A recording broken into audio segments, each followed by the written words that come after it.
best visibility, and to get a great deal for Americans and the American ideals. And I just was thrilled to see it, and I think the speech was a triumph in every respect.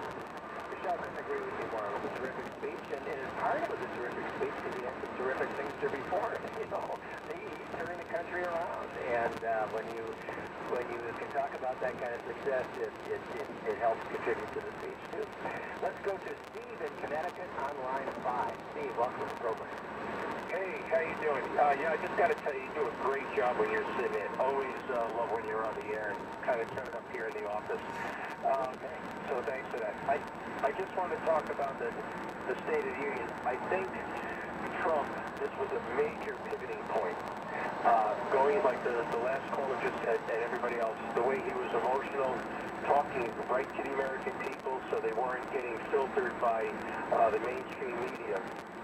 That being said, when you have a major pivoting point like that and you have so many positives, it's so important now, because it's already February, before you know it'll be October, for the president to stay on that positive message. You know, tweeting things like, still trying to reach out to the Democrats to close a deal on DACA, or, you know, something about the tax cuts, you know, maybe the Democrats will come on board. Like my father used to say, you got to kill them with kindness. You know, like that point in the speech the other night when he said about the black unemployment and the Congressional Black Caucus just kind of sat there. Sometimes you got to be like a comedian, you know, they can think on their feet. Right then